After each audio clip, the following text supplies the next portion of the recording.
a esta charla sobre los niveles de lectura. Rápidamente voy a hacer un contexto general que permita una explicación más clara de qué va este asunto. Entonces, primero, el hombre, y cuando todo el tiempo que diga hombre, me voy a estar refiriendo, yo no tengo ese problema, a hombres y mujeres. Sé que incluso es redundante estar hablando de hombres y mujeres, el género es hombre, y ya, yo creo que tampoco ustedes deben tener tema ya con esa cuestión. Entonces, cada que diga el hombre, me estoy refiriendo a la humanidad, al grupo que incluye a las mujeres. Cuando sea necesario, particularizaré sobre el género. Bueno, los hombres, el hombre, estamos hechos de lenguaje, de, de nuestra capacidad de hablar con el otro y sobre todo también de decirnos las cosas a nosotros mismos, de crear, nuestro cerebro crea imágenes mentales y sobre esas imágenes mentales y al mismo tiempo que esas imágenes mentales crea monólogos interiores. Pero al final de cuentas todo está elaborado por el lenguaje. Hay una idea que no acabo de desarrollar todavía, que tengo que estudiar, donde me cambió el concepto de comprensión de mi mundo de manera radical, y es que yo pensaba que el lenguaje era hijo del raciocinio. Razonamos y entonces hablamos. Y esta nueva visión del mundo que estoy trabajando dice lo contrario, que justo podemos razonar porque podemos hablar. No hablar en este efecto biológico en el que lo estoy haciendo, sino que podemos entendernos, podemos intercambiar nuestra imaginación. Cuando yo propongo mi imaginación y ustedes la reciben, se imaginan otro ajuste y esa especie de ajuste de las imaginaciones permite la comunicación. Entonces, pues somos lenguaje. Al final de cuentas, nuestro pasado, nos referimos a él en este momento como el lenguaje, lo que estoy viviendo en el presente, también para poderlo transmitir, lo vivo como lenguaje, e incluso mi futuro lo empiezo a elaborar justo a partir del lenguaje. Ahí la literatura y el trabajo del desarrollo personal han hecho muchísimo hincapié en que el lenguaje es un factor fundamental para el crecimiento, para el desarrollo y para el logro de las metas, que evidentemente esas metas tendrán que estar a futuro, pero a partir de lo que voy diciendo, de mi lenguaje, de lo que voy declarando, ese futuro se puede acercar o justamente se puede alejar. Es probable que yo tenga una idea a futuro, pero si mi lenguaje no la apoya y mis actos no son apoyados y demostrados también a partir de ese lenguaje, esa meta en un futuro cada vez se alejará o incluso nunca llegará. La literatura, entonces, el arte primero es la convención de esta capacidad de lenguaje para generar belleza, para generar una belleza que conmueva. No es una belleza facilota, es una belleza que conmueve, es una belleza que sacude el interior, que incluso puede reformar justamente el lenguaje, puede reformar la convención de lo que me digo. Dentro del arte, la literatura es la gran capacidad y la gran mecánica y el gran arte del lenguaje. Básicamente escrito. Bueno, no vamos a meternos en esta cuestión, pero lo hablado también es importante en los cuentos, en las narraciones orales, en los mitos, la gente que lo sigue haciendo de manera oral, pero básicamente lo que vamos a trabajar, los niveles, tomaron como ejemplo el asunto de la literatura. Nuestros niveles de lectura pueden funcionar para cualquier expresión que tenga lenguaje, que básicamente, entonces ahora con lo que estoy diciendo es para cualquier expresión estética, todo aquello que se proponga generar belleza, nuestros niveles de lectura nos pueden ayudar en esta especie de radiografía, en esta especie de escala, para ir a la profundidad de esos elementos estéticos y de comunicación. Entonces, la literatura es el arte de la palabra, de esta palabra escrita que fundará la belleza, cuyo autor pretendió mandar un mensaje para que yo me conmueva, para que yo perciba de manera más amplia el mundo y me convierte incluso en una mejor persona. El arte es un elemento terapéutico capaz de guiar, de estimular, de consolar a sus espectadores. Es una manera directa de generar mi propia humanidad. Además de que ayuda a convertirnos en mejores versiones de nosotros mismos. No es una cosa banal, es una cosa muy importante que el arte nos convierte en mejores personas. Este arte al que se le ha puesto la etiqueta de terapéutico, pero en realidad cualquier elemento de belleza, dice Octavio Paz en El arco y la lira, que la gran belleza está en transformar el mundo desde nuestra, cuando le pone las últimas rodajas de naranja o le pone, agrega unas cerezas a un postre que posiblemente no lo necesita, pero que se ve más lindo, lo que está generando es un acto de belleza para algún ser que va a entrar en contacto con ese elemento de la vida. Ok, bueno, rápidamente les digo que tiene 7 funciones el arte. Estas las trataremos en otra charla, pero ahorita nos sirven y me hace un elemento de empatar los 7 elementos de las 7 funciones del arte en este asunto terapéutico con los niveles de lectura. El arte sirve para recordarnos muchísimas cosas, sobre todo quiénes somos o quiénes hemos dejado de ser. La segunda, el arte nos da esperanza, básicamente de generar una vida mejor, un mundo y una realidad mejores. El arte nos ayuda con la tristeza. Primero la rescata como un elemento digno de ser vivido. Estamos en un mundo en el que cualquier persona que esté triste y lo platicamos, el de enfrente se angustia y pretende dar una solución inmediata. Y muchísimas veces en la tristeza está un elemento de verdad, un elemento de relación con el mundo. El arte busca el reequilibrio. Me gusta el reequilibrio porque en algún momento estuvimos equilibrados. La vida nos ha sacudido y el arte nos permite volver a encontrar ese equilibrio biológico, físico, intelectual, emocional para nuestra vida. El arte nos permite y nos acerca al conocimiento de nosotros mismos. Es un elemento fundamental para rescatar, para revalorar quiénes somos y quiénes hemos sido. El arte promueve el crecimiento, sin duda el crecimiento personal, de nuestra alma, de nuestro corazón, de nuestros sentimientos. Y finalmente, el arte tiene el valor de la apreciación, de darle precio a las cosas, un precio íntimo, de un aprecio justamente. Dice Fernando Sabater que no todo vale lo mismo y hace un estudio maravilloso para demostrarnos cómo algunas cosas valen más que otras, que en muchos sentidos la filosofía, el asunto del valor sí tiene una situación real. Hay cosas que valen más, hay cosas que se atesoran más que otras. Ok, pues vamos a arrancarnos entonces con los niveles de lectura. Nos van a poner en la pantalla la imagen de los niveles de lectura y este número 7 del nivel textual hasta el mítico espiritual, yo insisto en que se ha tomado como si fuera una escalera. Vamos a pensar que vamos a entrar a una alcantarilla y metemos esa escalera. Aquí hay una paradoja muy hermosa. Mientras más a fondo vayamos en esta escalera, mientras más a fondo vayamos en esta alcantarilla, mientras más a fondo vayamos en esta obra, más lejos, más hacia arriba nos va a proyectar. En la medida de que profundicemos, más nos va a lanzar al cielo. Es una hermosa paradoja.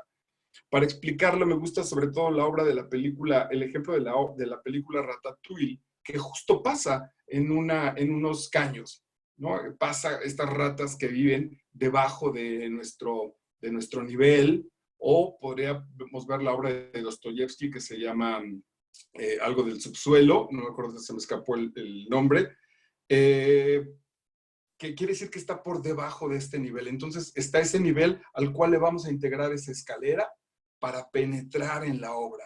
No me importa si se escucha feo, si ahorita comparo la obra con una alcantarilla, pero en realidad me parece que la obra, por más hermosa que sea, no deja de ser un conjunto, una olla de pasiones, un caldo de cultivo brutal ahí de la vida, la belleza, las pasiones, la sombra, la luz, las ilusiones, las desilusiones, donde mientras más a fondo vayamos, más luz vamos a encontrar. Hay una paradoja muy bonita.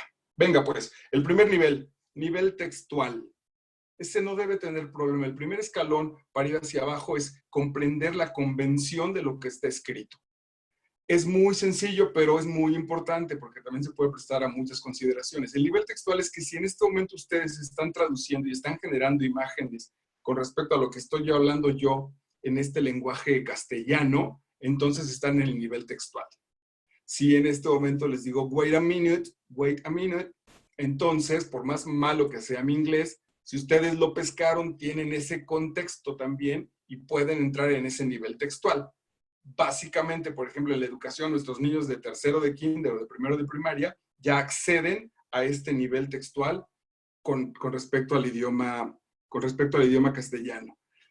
Es muy útil, hago la referencia también a que no solo es un asunto textual. Aquí tengo una anécdota muy divertida de hace algunos años que nos visitó un amigo norteamericano que por algún accidente, el tipo no era para nada un mal tipo, chuleó a la novia de uno de mis amigos mexicanos. Y entonces cuando lo fuimos a dejar al aeropuerto, mi amigo, bastante celoso, ya venía acá berreando y traía medio bronca con el gringuito. Nunca pasó nada, pero cuando nos despedimos del gringo, ya un poco del otro lado, a punto en el aeropuerto, se despidió haciéndonos así, como esta seña que supongo que será mundial e internacional, de bye, bye, mexicanos y besos y no sé qué. Y mi amigo le contestó a su seña de bye, bye con esta seña que es muy mexicana. Mi amigo le decía, adiós, gringo, adiós. Y era muy divertido porque el gringo veía esa seña, hizo gesto de que la recibió, pero no la pudo traducir. No estaba en el nivel contextual. Esta que es una leperada para nosotros, para el gringuito no lo era señal de bye, y entonces no pudo trasladar, no estaba ni siquiera en el nivel textual. El otro ejemplo que tengo, cuando era maestro, ponía en el pizarrón, según yo dibujaba unos ideogramas chinos, ponía ahí 2 o 3 garabatos, ponía 5 o 6 ideogramas y les preguntaba a mis alumnos qué significaban. Entonces por ahí alguien me decía, pues no sabemos, pero debe ser chino, japonés, bla, bla, bla. Yo les decía, es una frase muy bonita, este ideograma significa tal y tal. Y entonces terminaba diciéndoles, el color de tus ojos es la esmeralda de mi vida. Entonces, wow. Yo no hablo chino, pero esa frase me la sé porque se la dediqué a una novia. Entonces, cópienla para que se la dediquen a su novia o a su mamá y se luzcan. Ahí tengo a todos los alumnos haciendo los dibujitos y yo entonces después me daba risa y soltaba la broma de que no era cierto, de que podían dibujar cualquier cosa, rayitas, 3 bolitas, una X, 2 palomitas, mientras con toda seriedad convencieran a su auditorio de que eso era en chino, la gente se iba a comer lo que sea, porque no tenía el nivel textual. Les decía, este garabato no se lo enseñen a un chino porque no sé si en realidad casualmente escribí algo o no tiene nada que ver, no significa nada. Entonces, el nivel textual. Una vez que lo tenemos también es importante porque el soldadito de plomo, cuando la terminación en diminutivo aparece en soldado y aparece como soldadito, ya nos empieza a hacer referencia de que podemos estar trabajando algo infantil. La caperucita roja también nos hace referencia a eso. Incluso después hay que encontrar, yo siempre pensé que la caperucita era la niña. No entendía que el asunto era la caperuza, el gorrito por no tener justo tal vez el contexto de ese nivel. Entonces, sobre todo en los títulos, ya sirve de referencia generar el nivel textual. Si tenemos una referencia, si somos claros, si hay un diálogo ya con el título, nos puede hacer referencia. Supongo que es mucho más fácil para nosotros detectar Pedro Páramo que no sé cómo esté traducido al sueco o al alemán. A lo mejor ni está traducido, pero es un alemán cuando lea Pedro Páramo, sin duda tendrá muchas dudas, básicamente por el asunto del asunto del páramo. Ok, nivel textual. La traducción literal o básicamente lógica, simple de la convención. Estoy enterado de la convención, estoy en el nivel textual. Nivel 2, nivel económico-social.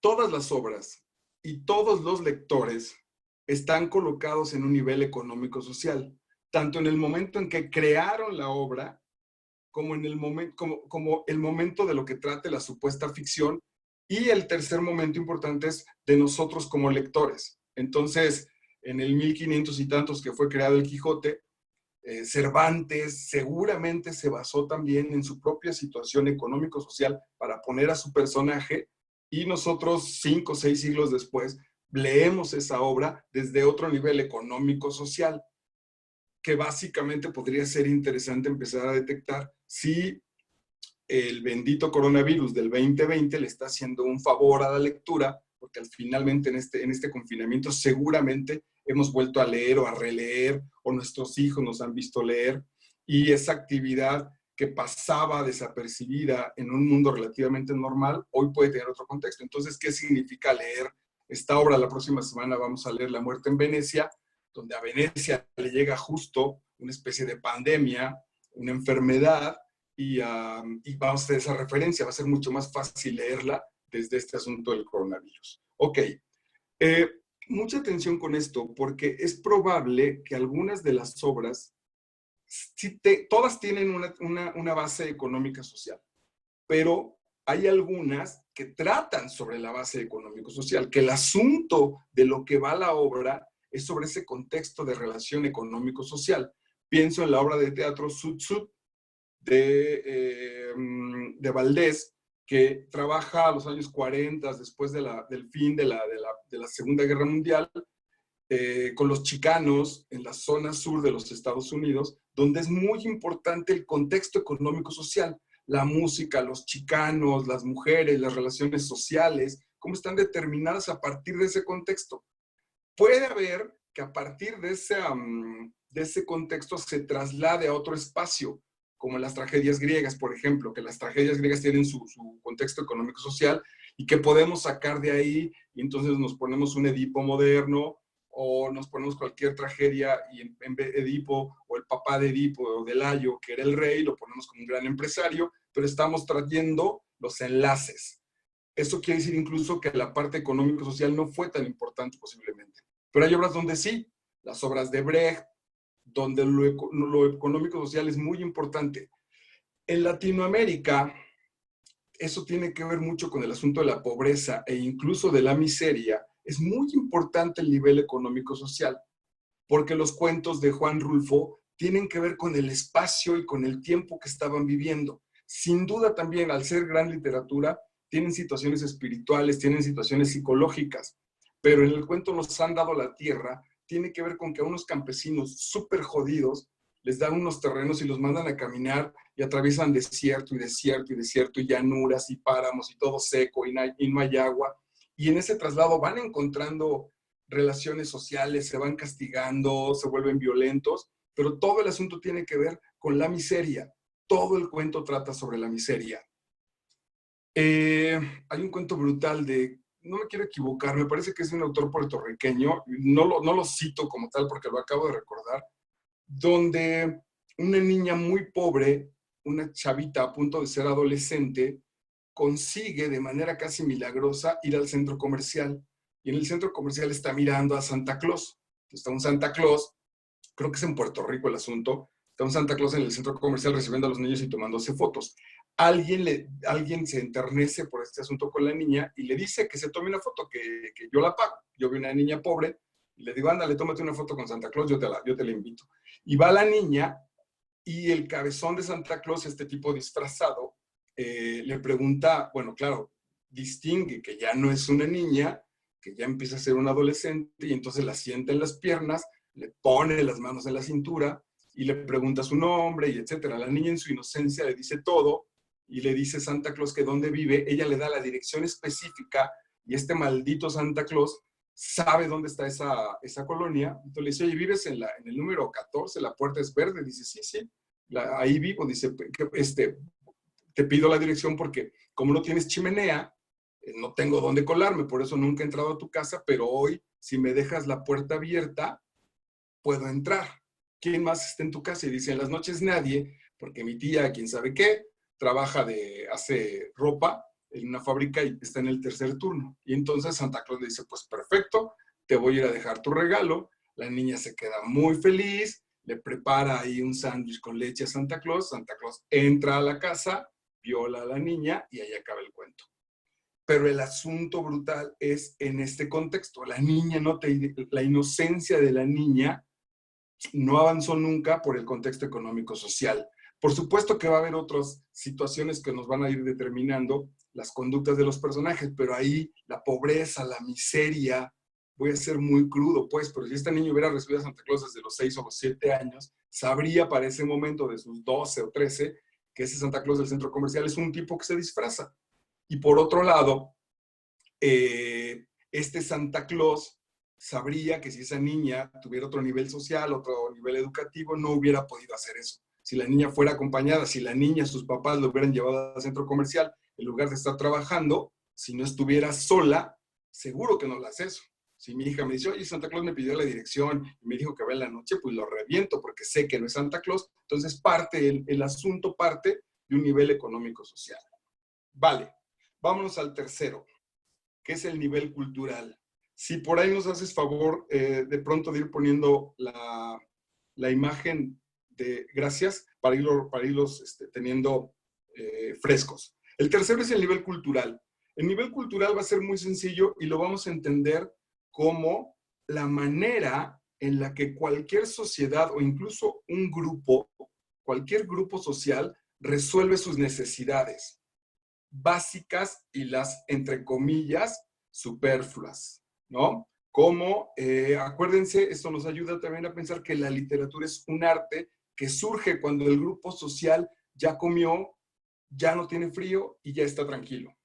Nadie puede estar escribiendo si tiene que comer, si tienes que estar sembrando, si tu casa tiene, o tu cueva en ese sentido, si tus hijos están muriendo de frío y tienes que conseguir taparlos o que el fuego no cese, etcétera, etcétera, no se puede poner uno así. La literatura nace cuando el grupo social ha cenado, está tranquilo, mira las estrellas y el comediante, que después justo se volverá actor, empieza a contar la historia de cómo les fue en la cacería, de lo que sea, y cuando le empieza a dar sentido de belleza y los arroba, los atrapa, ahí se genera la literatura. Bueno, esta manera de resolver las cosas en distintas situaciones culturales es lo que le vamos a llamar cultura. La manera de resolverlo, hace poco veía una película se me escapa, donde una boda se resuelve de una manera súper, para mí, súper chistosa, espontánea, divertida, no a nuestra manera que yo creo que se ha vuelto densa, lenta, donde el papá entrega. Esa también es nuestra manera de resolver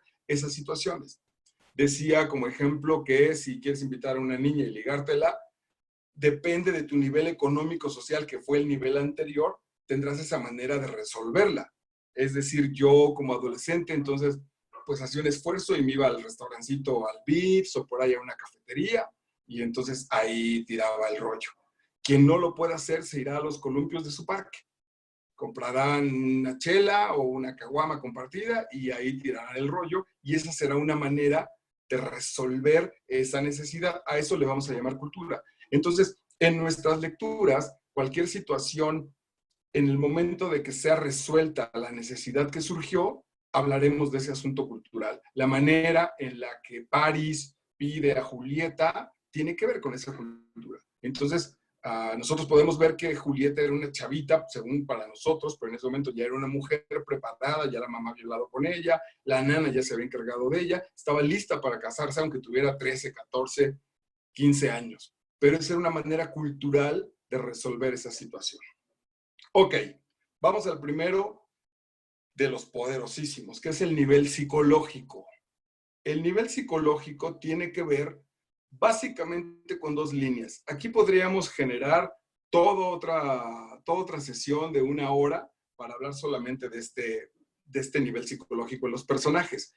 Por supuesto que hay obras, las obras de Dostoyevsky, En busca del tiempo perdido de Marcel Proust, donde los monólogos de los personajes llevan tomos, pero literal, llevan 300 hojas, 150 hojas del pensamiento de un personaje a nivel psicológico. Denle una revisada, digo, lo ideal sería leerlas completas, pero denle una revisada a estas obras gigantescas de Dostoyevsky, Crimen y Castigo, El Príncipe Idiota, y entonces en un pensamiento desarrollan 25 hojas, porque el asunto es qué pasa con esto, cómo me siento, qué sucede, qué me dijeron, cómo lo tomé, todo en este discurso interior del personaje. Incluso pueden estar hablando con otro personaje y el narrador nos lleva a la cabeza de nuestro personaje, de Raskolnikov, en Crimen y Castigo, y Raskolnikov nos dice qué está pensando mientras está hablando con el otro personaje. Ese es el nivel psicológico. Vamos a generarlo de manera relativamente sencilla. El nivel psicológico es todo lo que creo de mí. Todos los parámetros, todas las consignas que tengo de mí son a nivel psicológico. Si yo a mi mediana edad, a mis 50 años, estuviera en mi cabeza que a nivel psicológico, que estoy envejeciendo muy rápido, no me daría permiso, por ejemplo, de tener una novia a la que le llevo 20 años de diferencia. No cabría, en mi psicología no estaría. Lo que yo creo de esa relación con esa diferencia de edad, que está determinada por un asunto cultural, por un asunto económico, social, fíjense cómo la escalera va teniendo relaciones de conexión entre la profundidad, llega un momento en lo que yo creo. Y sin duda hay gente con la que me enfrento que me dice, no, es demasiado, o apunta hacia el futuro. Y hay gente que me dice, sin tema, está padrísimo. Pero el asunto es lo que yo creo. Yo soy capaz de generar una relación de este tipo. Eso está en mi psicología.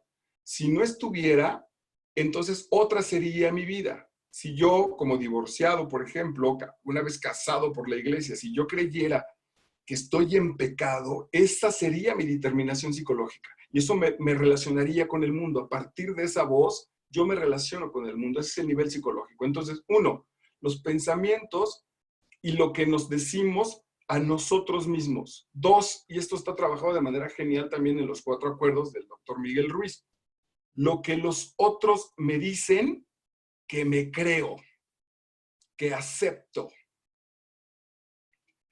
En primaria, yo iba en 6º año cuando pasó esto que les voy a contar, y había un niño que iba en 5º al que le decían el monstruo. Entonces era muy cruel porque veías al niño y decías, el apodo le queda perfecto, porque era feo.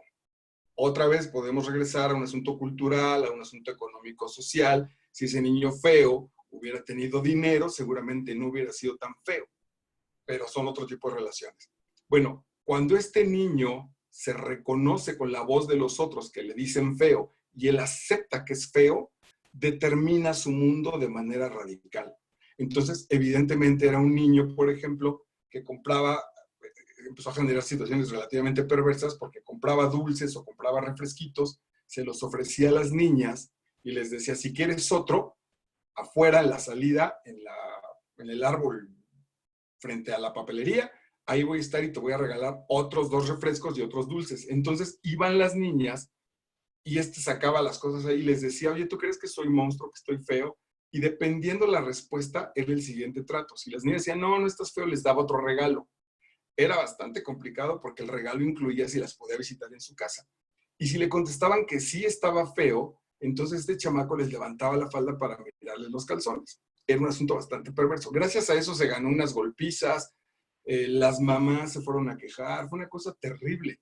Pero el punto fue cómo convencer a este niño que el apodo y que el asunto de que le dijeran el feo o el monstruo, no meterlo en el nivel psicológico. Era seguramente terrible. Recuerdo en primaria una niña a la que se le aplicaba, la que le aplicamos, porque yo lo conocí ahí, la ley del hielo, y la niña terminó sangrando para el final del día, angustiada, pegando gritos.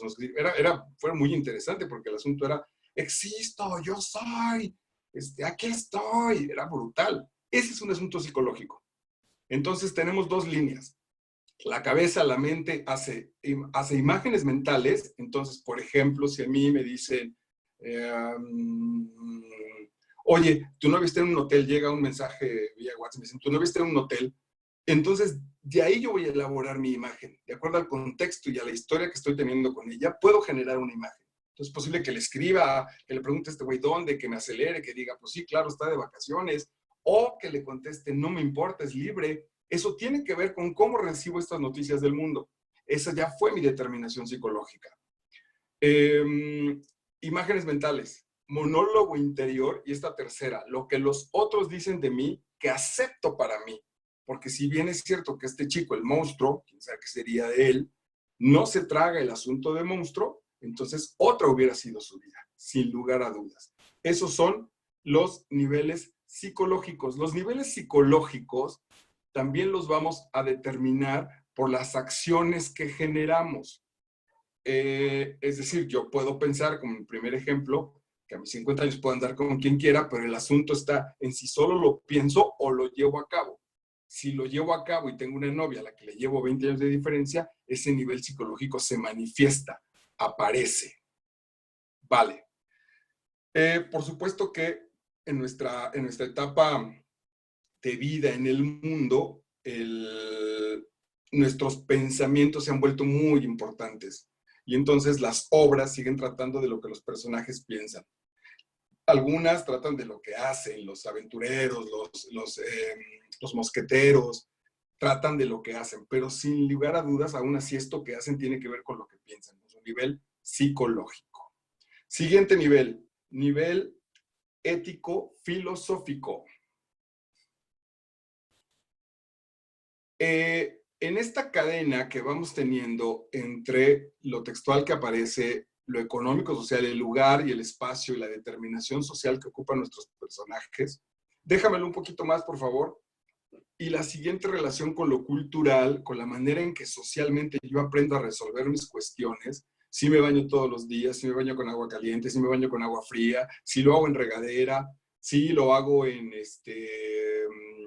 a cubetada, si voy por esa agua, voy con la cubeta afuera de mi casa o llega hasta mi casa, esas determinaciones culturales generaron y desarrollaron mi situación psicológica.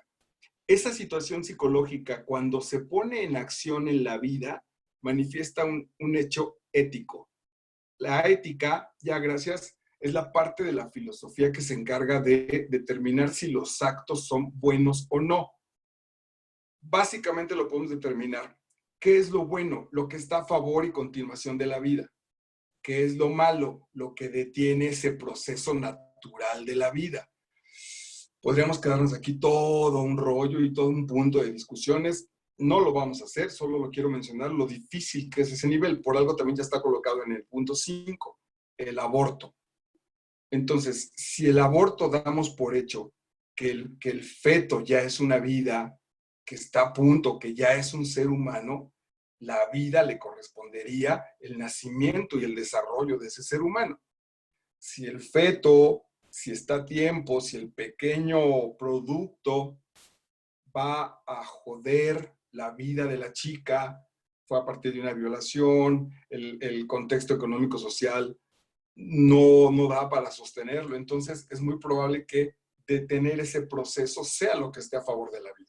Esto es complicadísimo, porque ¿quién al final de cuentas hace la determinación de lo que quiere la vida?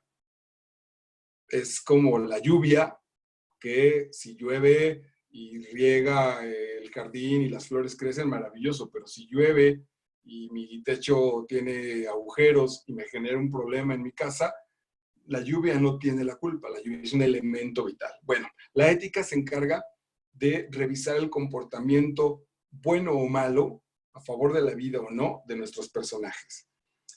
Cuando nuestros personajes se mueven o entregan parte de su psicología a un asunto ideológico o a una creencia, estamos en el nivel filosófico.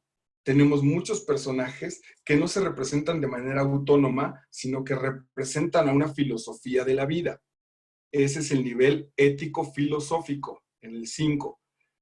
Por momentos, fíjense lo interesante, lo bonito y también lo difícil de esta labor de meter la escalera en las obras. Hamlet es un personaje que tiene una psicología muy compleja y que la desarrolla en un nivel ético. Él se encuentra con que, regresando del lugar donde está estudiando, su padre, recién muerto, la madre no le está guardando un luto adecuado, sino que se está acostando y se va a casar con su tío, con el hermano del difunto.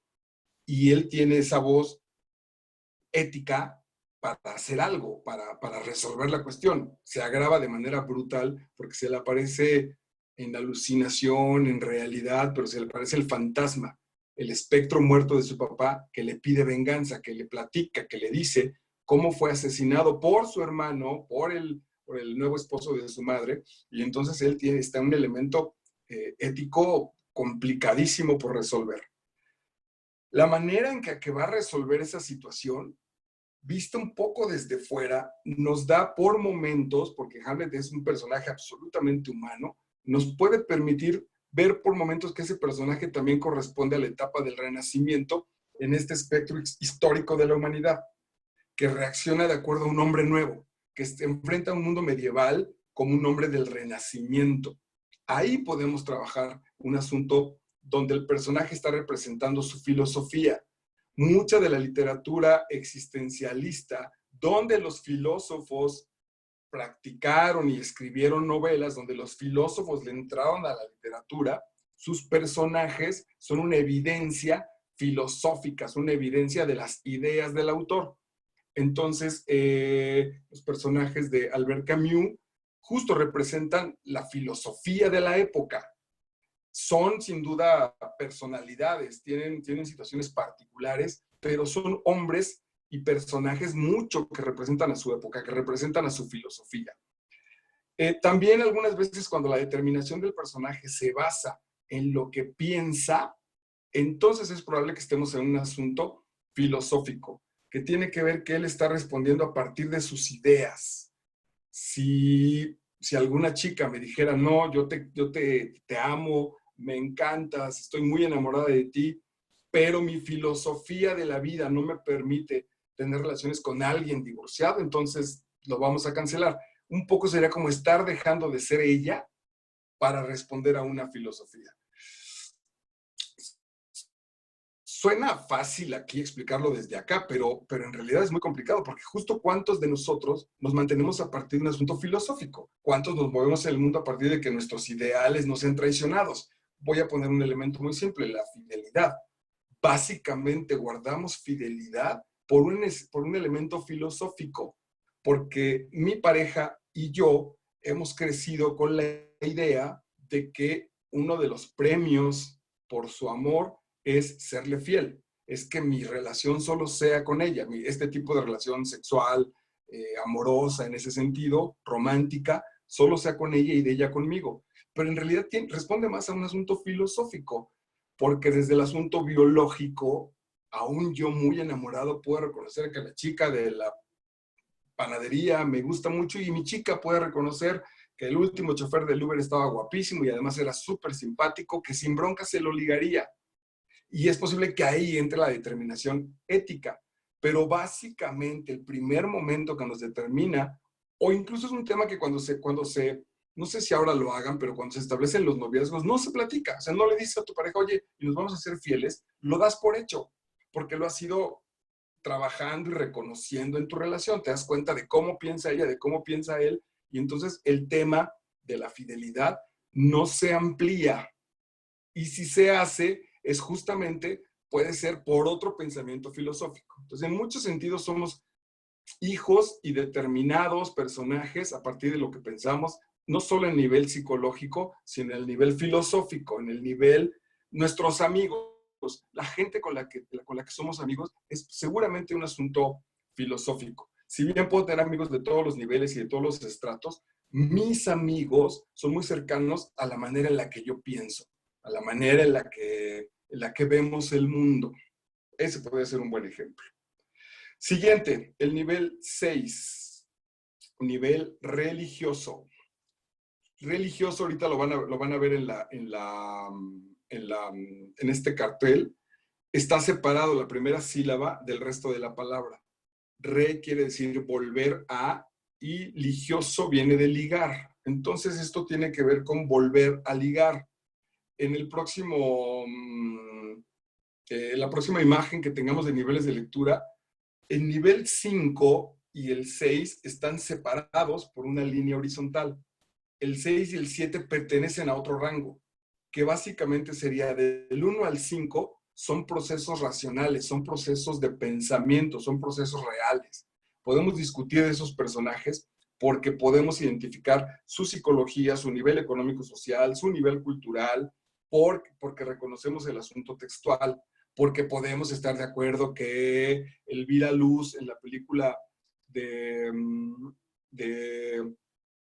se me escapó el autor, donde asesina a sus hijos, todos estaríamos de acuerdo que el acto de asesinar a los hijos no está bien. Después nos podemos meter a otras determinaciones de carácter ético, de carácter económico, social, para ver si tenía razón. Si una mujer con los hijos hambrientos de 3 días sin comer, donde les ha recalentado el caldo, donde les hizo caldo de un hueso más seco que nada, donde solo están realmente tomando agua y se están quejando y están llorando de hambre, si es ético matarlos, si se vale asesinarlos, si es un acto amoroso sacarle ese contexto de pobreza a estos niños y suicidarse con ellos. Eso hasta ahí lo podemos discutir porque estamos en un nivel racional, pues estamos en un nivel donde los hechos nos responden. En el nivel religioso, vamos a tener que quedarnos en el nivel de las opiniones personales. Si de pronto aparece que Elvira Luz, en la película se llama Los motivos de Luz, y es de Felipe Casals, si a Elvira Luz Cruz se le apareció un ángel o un demonio que le dijo mata a tus hijos, en términos de discutir por el acto ya nos jodimos. Ya estamos en otro nivel, estamos en el nivel de las opiniones porque no lo podemos comprobar. Si de Aztlán salieron el 50% de nuestros indígenas, digo, de nuestro ADN como mexicanos, y llegaron a lo que se supone que es el Zócalo, y ahí vieron el águila devorando a la serpiente sobre un nopal, porque eso vino en un sueño, tómala, pasó al asunto del mito, pasó al asunto de lo religioso. No lo podemos discutir. En términos literarios, esa parte donde se encargan de ese estudio se llama ensayo. Lo podemos ensayar, pero no lo podemos comprobar, no lo podemos determinar como una ley. Entonces, Octavio Paz, Carlos Fuentes, montones de personas se han dedicado a ensayar a partir de ese mito de lo mexicano porque no se puede comprobar. Estamos en un nivel donde la discusión se queda en el nivel de las opiniones. Ok, el religioso, cualquier acto, cualquier situación, incluso pensamiento que nuestro personaje desarrolle a partir de volverse a enlazar con un poder superior, es el nivel religioso. Siempre establezco que las obras, las películas, los cuadros que traten de iglesias, que traten de curas, que traten justo de la religión organizada, no pertenecen a nuestro nivel religioso. El nivel religioso es mucho más complejo, pero de manera muy simple podría decirles que si alguien tiene examen y le dice a su mamá, préstame tu amuleto, préstame tu escapulario porque yo tengo examen, está en un nivel religioso. Está apostando porque esa situación, esa ayuda, esa idea que viene de un poder superior, le ayude a resolver las cuestiones de su vida. O puede haber una combinación seguramente en el nivel religioso y el nivel ético. La última tentación de Cristo, esta película de Scorsese, justo el cuestionamiento es del personaje de Jesucristo está en un nivel ético y también en un nivel religioso. El nivel ético lo desarrolla como un hombre que puede irse a vivir con su familia y con su esposa, o alguien que tiene que seguir el camino que su religión, su volverse a ligar le determinó. Él decía, yo no soy el hijo del hombre, yo no soy el hijo de Dios. Soy humano y siento y me enamoro y etcétera, etcétera. Y tengo actos éticos. Pero tenía esta ligazón de ser el hijo de Dios y tenía que cumplir con ese destino. Ahí estaban enlazadas las dos situaciones. Esta situación de liga espiritual que se ve también en los actos y otra que no. Por eso es que ya no lo podemos discutir. Les platicaba hace poco que una alumna en la calle con un vagabundo va haciéndole plática y llevándole ahí unas quesadillas y un refresco, el tipo le dijo que él tenía familia, que tenía casa, pero que se salió a vivir la vida de vagabundo para darle la oportunidad a la gente de que mostrara actos amorosos gratuitos a él, que la gente solo ama por conveniencia. Solo yo le llevo una flor a mi novia porque sé que me va a dar un abrazo y un beso, pero no le llevo una flor a cualquier persona y solo se la entrego y ya. Hay un interés. Entonces los vagabundos son esos entes en la realidad que nos permiten que los demás entreguemos. Cuando yo veo un vagabundo afuera de mi casa y hace frío, es muy probable que venga y que revise mis chamarras o mis suéteres y le haga un sándwich y un vaso con leche y se los regale. Y no le voy a cobrar, no quiero saber de dónde vino, solo lo voy a hacer. Bueno, esa persona está puesta ahí para eso. Cuando el vagabundo determina ese acto, lo podemos generar hasta un nivel ético, lo podemos entender hasta un nivel ético, hasta un nivel incluso filosófico. Él así lo determina para su propia vida. Cuando el vagabundo le dice a mi alumna que soñó, que oyó la voz de un ángel que se lo pedía, pasamos al nivel religioso. Ya estamos en otro nivel. Y es lindo, la raya no, esta raya de raciocinio, de racionalidad, no nos impide alejarnos. Más bien incluso nos provoca un silencio. Cuando el tipo dice y habla de que esa voz se la dio Dios, lo que sigue es yo guardar silencio y escucharlo. Ya no, sería una necedad ponerme a decir, no, Señor, Dios no existe, ¿qué le pasa? Pues si él vivió esa experiencia, a mí lo que me queda es el silencio y la recepción. Esta parte es muy linda, porque posiblemente dejo de discutir con la obra y de darle lata. Les decía en la introducción de nuestra charla, que ahora con la película que me recomendó Gaby, el asunto es que no cuadra con mi asunto de realidad. El rollo es que digo, no, es que no puede ser.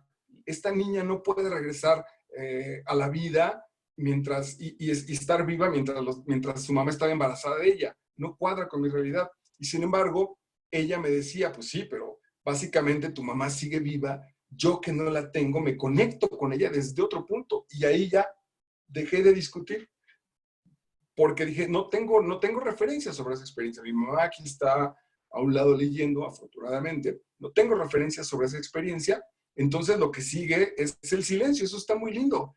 Los últimos textos del personaje de Hamlet, al final, cuando muere en este duelo y la tragedia se va cerrando, sus últimos textos, su último texto es lo demás es silencio, que es bellísimo, porque el tipo se pasó cuestionando la realidad. ¿Cómo es que mi madre se acuesta con mi tío?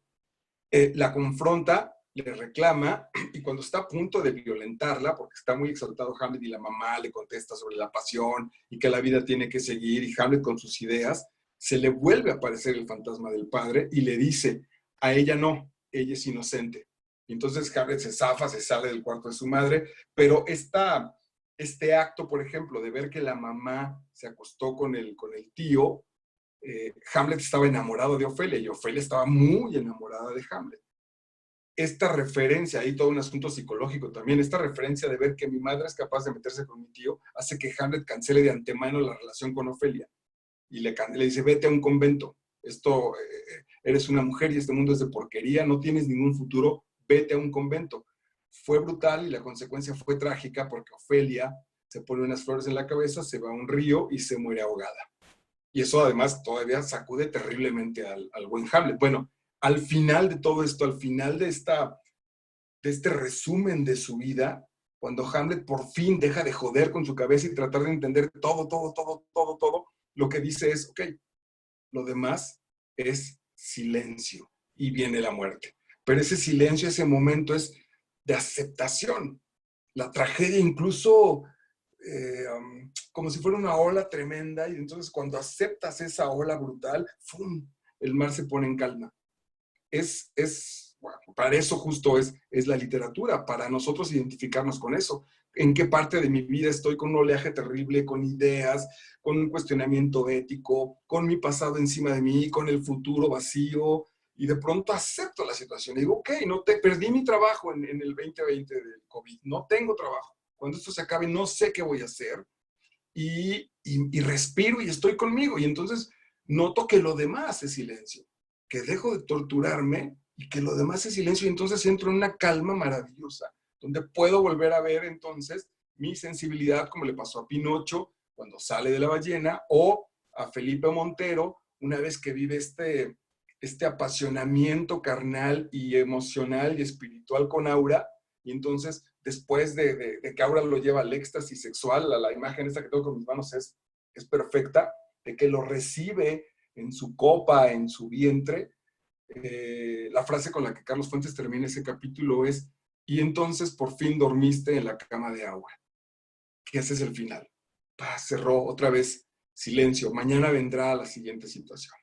Ok, Y finalmente, el nivel 7, el nivel mítico espiritual. Vale la pena destacar que un mito es una verdad no comprobable, por eso está también en el nivel 7, en esta raya entre el 5 y el 6, porque es una verdad no comprobable, pero que nos da sentido, que nos da camino y nos da un elemento importantísimo, nos da pertenencia. No es racional, pero ir a España y que cada persona que conozca, cuando se entere que soy mexicano, le agregue un gesto de amabilidad a su saludo, le agregue un golpecito, le agregue algo, es una situación que no puedo determinar en cuestiones de verdades psicológicas, pero me genera pertenencia. En España hay muchos con mi apellido. Son diferentes, pero tenemos el apellido, de ahí también vengo. Como también vengo de justo de estas culturas prehispánicas que estaban en esta tierra. Esa mezcla somos, y esa mezcla la hemos ido elaborando con muchos mitos. Ya los hablaremos en otro tema porque da para muchísimo. Pero bueno, el mito lo que genera es que incluso en parte de mi psicología me siento un tipo guerrero, me siento un tipo luchón, me siento un tipo entregado. El gran elemento estético de nuestra obra de teatro en España, hablo de Mendoza, era que la obra estaba hecha con pasión, con entrega, con verdad, con hambre. Estas cosas que les estoy diciendo, esos adjetivos que le estoy poniendo a nuestro trabajo o a mi trabajo, tienen que ver con lo mexicano, pero es un mito. No están puestas aquí, o si están, incluso están por un elemento cultural, porque nosotros tenemos desventajas, porque no tenemos los teatros de ellos, el dinero de ellos, no tenemos los presupuestos, también sufren sin duda. Y entonces eso lo sacamos con entrega, con garra, con desvelo, con lucha, con pasión. Esa es parte del mito, eso me da pertenencia. Cuando me encuentro otro mexicano allá que le ha ido bien, que logró quedarse allá, nos saludamos con mucho gusto y casi siempre comentamos que se puede. Es un elemento de mito que ante nuestra dificultad en la vida nos lleva a generar que las cosas se pueden hacer.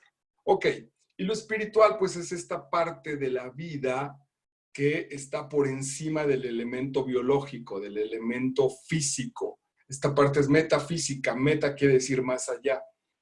Cualquier elemento que se genere en pensamiento o en acto a partir o por encima de esta realidad tiene que ver con un asunto espiritual.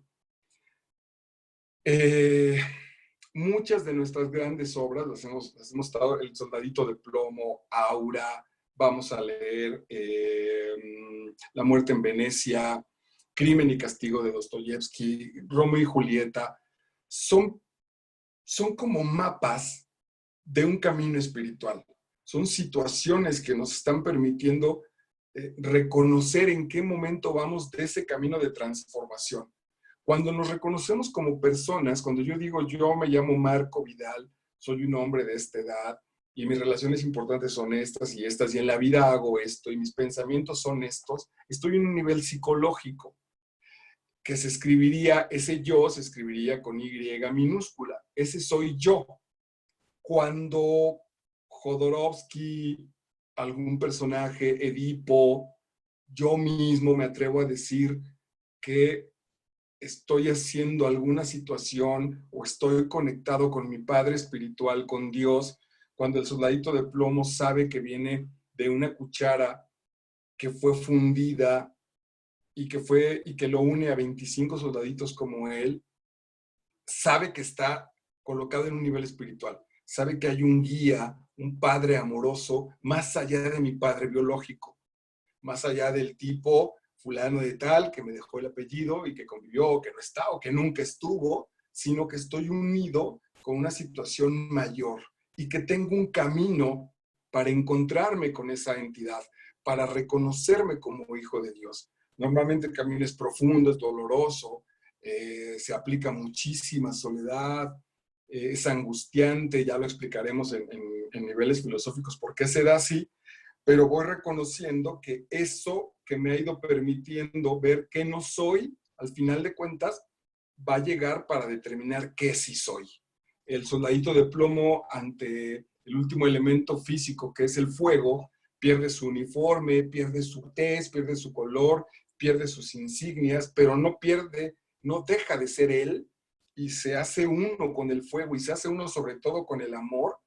En ese traslado seguramente reconoció que era hijo de Dios. Julieta, cuando pasa el efecto del veneno y regresa y despierta y se entrega nuevamente a la muerte, murió 2 veces, por amor a Romeo, se da cuenta que la muerte no existe.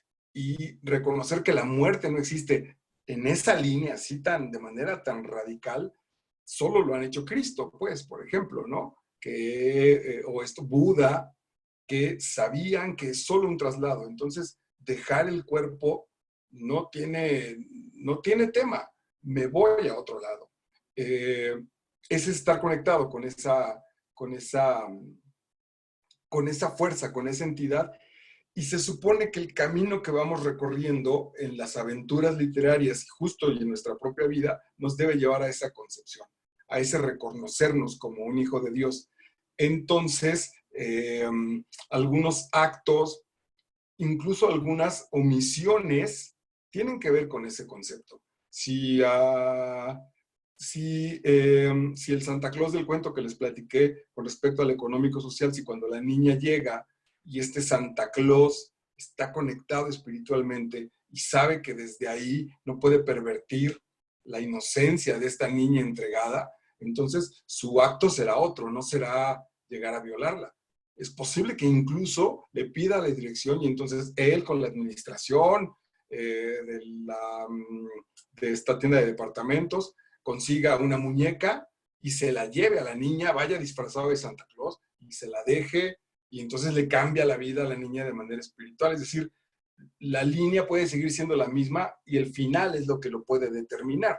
Entonces, si ese regalo, ese homenaje a esa niña viene de una situación espiritual, entonces le cambia la vida y hace que el mundo se vaya por otro lado o avance ese camino y cuando tiene a la niña enfrente, la manosea, la trastoca, la viola y el mundo se va para otro lado. Entonces, nuestros personajes se van a enfrentar a eso. A veces puede haber obras, vamos a leer una maravillosa dentro de 15 días que se llama Tokyo Blues, donde justo los personajes tienen ese camino espiritual, pero no son conscientes, porque hay personajes que lo van viviendo a conciencia, que saben que están determinando y que están limpiando su ser bajo una situación espiritual, pero hay otros donde no, donde la vida solo va avanzando, donde la vida solo se hace. Me acuerdo ahorita también de Macario, el maravilloso cuento de Juan Rulfo, donde esta especie de monstruo, este niño inocente, pero también brutal, porque seguramente tiene mentalidad de 4 o 5 años y debe ser un chamaco de 16 o 17 que todavía le mama la teta ahí a una señora ya bastante acabada y que ese mamar la teta es contacto con esa persona y está supuesto ese niño en su sensibilidad, esto también da tema para muchas cosas, puede ir teniendo justo este nivel espiritual. Visité hace poquito una casa hogar para hombres de manera muy cruda, vamos a llamarle con retraso mental, y la pregunta a nivel espiritual, hablaba ahí con una de las mujeres que los cuida, una religiosa, que decía, pues es complicado, pero estos niños merecen un homenaje y creo que no sufren tanto porque solo se mueven en el nivel espiritual. El nivel físico es tan brutal que no tiene reflexión. Es decir, no saben de su miseria. La miseria que yo veo de ellos en su retraso mental, en sus acciones lentas, en su cuerpo con poca movilidad, es un juicio mío. Pero en realidad, y un poco le entendí sin acabar de comprenderlo totalmente, esos niños solo saben dar amor, solo saben dar energía amorosa y solo saben recibirla. Entonces, su nivel espiritual está siempre satisfecho, su alma está siempre tranquila. Porque es cierto que el alma en realidad no le importa. La pregunta en el día del juicio final no es cuánto ganaste, con qué te vestiste, cuáles fueron tus logros en la vida, es cuánto amaste. Y ni siquiera es cuánto, porque la pregunta no cuadra ahí. Es cómo amaste, quién fuiste, quién dejaste de ser. Porque también me pude haber pasado de lanza y si evité hacer eso, es por lo que empiezo a hacer. La pregunta va a ser sobre mí. a nivel espiritual. ¿Qué tan, es que en nuestra circunstancia física, en nuestra circunstancia de tiempo y espacio, es difícil el lenguaje, porque no es un asunto de cantidad, pero más o menos la pregunta podría ser, ¿qué tanto fuiste tú? El tanto tendríamos que quitarlo. Bueno, pues muchas gracias. Esto fue los niveles de lectura. Decía, bueno, pues solo para cerrar, que también están en un curso de manera presencial, donde además leemos las obras. El ejemplo con los que trabajo es el Soldadito de Plomo y algunos capítulos de Aura. Y bueno, pues está ofrecido para el público en general o para los maestros de literatura. Muchísimas gracias. Vamos a cerrar. Ese es justo el viaje al interior de las obras literarias, un curso de Marco Vidal, que soy yo mismo y estoy para